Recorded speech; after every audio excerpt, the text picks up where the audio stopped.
सादर जय जिनेंद्र। मैं संगीता बेद, गुवाहाटी, असम से।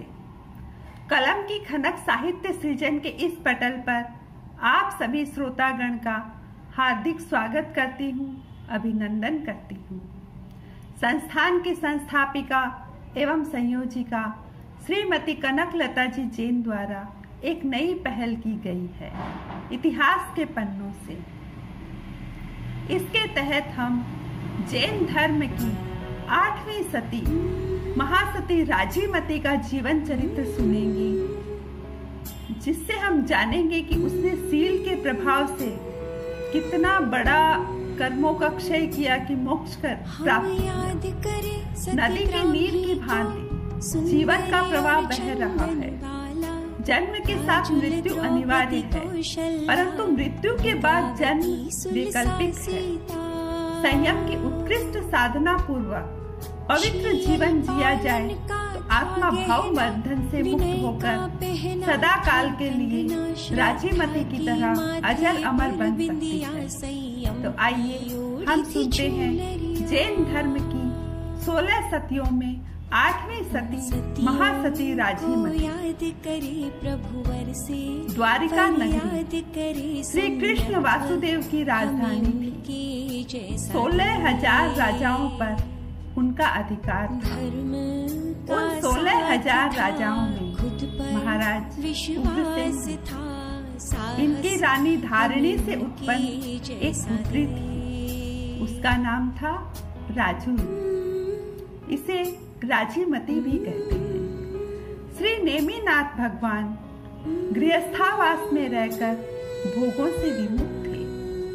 श्री कृष्ण द्वारा या उनकी रानियों के द्वारा प्रेरित होकर फैलाए गए वाक्चाल के द्वारा नेमिनाथ को ज्यों त्यों विवाह के लिए राजी कर लिया गया।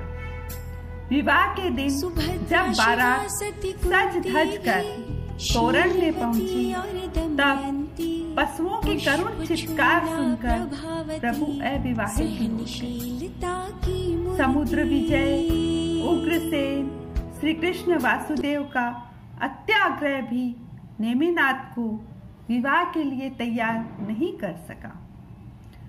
वसी दान देकर प्रभु संयमी बन गए।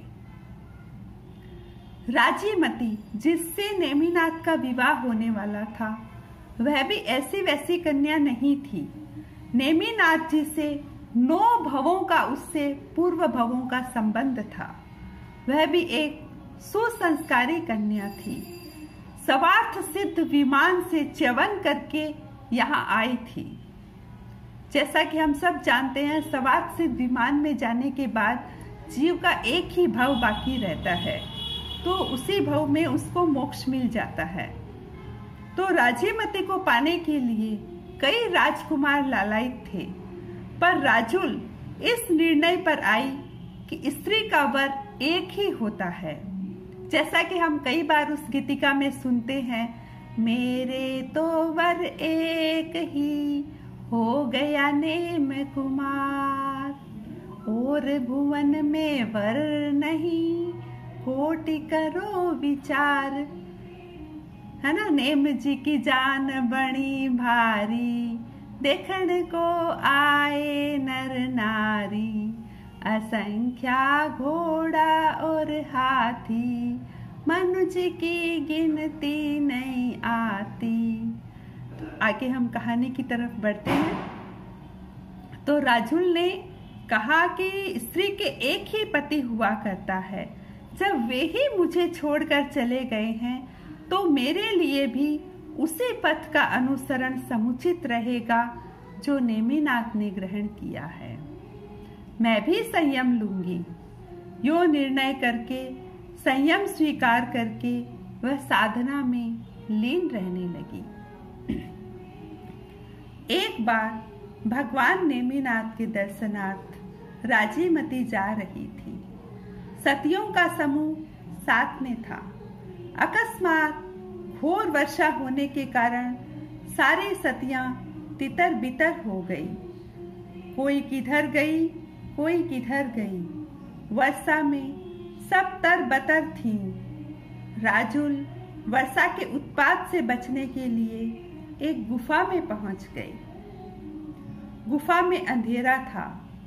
निर्जन स्थान समझकर राजीमती अपने कपड़े उतारकर निचोड़ने लगी। उसी समय सहसा बिजली की चमक से राजीमती का दिव्य रूप गुफा में ध्यानस्थ खड़े रथनेमी मुनि ने देखा।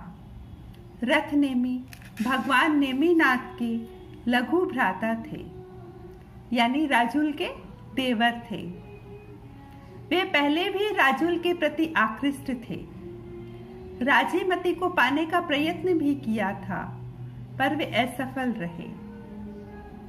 जब उसे आज पुनः देखा तो अपना सारा भान भूल बैठे। संयम की शान को भूलकर प्रणय की याचना करते हुए बोले, भद्रे, इस यौवन को यूं गमाना उचित नहीं है। मैं तेरे लिए सर्वात्मना समर्पित हूँ। आजा, हम दोनों मिलकर एक नया संसार बसाएं। तब राजीमती सिंहनी की भांति दहाड़ते हुए बोली, रथनेमी, यह आप क्या बोल रहे हैं? आपने संयम लिया है। एक संयमी को क्या ऐसे शब्द शोभा देते हैं? देखिए, विचार करिए, आप कौन हैं, मैं कौन हूं, अपना कुल कैसा उज्जवल है, इसे कलंकित मत करिए। रथनेमी राजुल से कहते हैं, माना मैंने संसार छोड़ा है, पर तेरे लिए तो अब संयम भी छोड़ने के लिए तैयार हूं। कुछ दिन वैश्विक सुखों का उपभोग करके क्या संयम फिर से नहीं लिया जा सकता? राजीमती रथनेमी को कहती है, धिक्कार है आपके इन विचारों को। आपके बड़े भाई नेमिनाथ मुझे छोड़कर चले गए। उनके द्वारा वमित की हुई, यानी छोड़ी हुई मुझको आप पुनः लेने को ललचा रही हैं। जातिवान सर्प अग्नि में पड़कर जल जाता है, पर वमित विष को वापस नहीं चूसता। मुनिवर, आप भी जातिवान हैं। संयम रत्न का मोल आंकी। मैं तो स्वप्न में भी आपको नहीं चाहूंगी। भला जब आप मुझे यूं देखते ही भान भूल बैठे, तब जब घर घर भिक्षा को जाएंगे, सुंदर बालाओं को देखेंगे, यूं मन विचलित करेंगे, तो आपको साधु कौन कहेगा? साधुत्व का निर्वाह कैसे कर सकेंगे? अब भी कुछ नहीं बिगड़ा है। आप अपने आप को काबू करिए। राजीमती की इस शिक्षा से रथनेमी के लिए अंकुश का काम किया।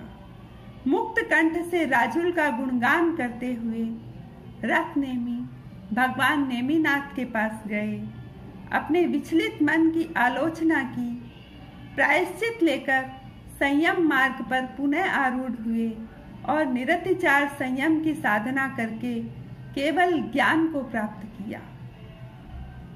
इधर राजीमती सती अपने कपड़े अवेर कर प्रभु के दर्शन किए, संयम तप में लीन रहकर केवल ज्ञान को प्राप्त किया।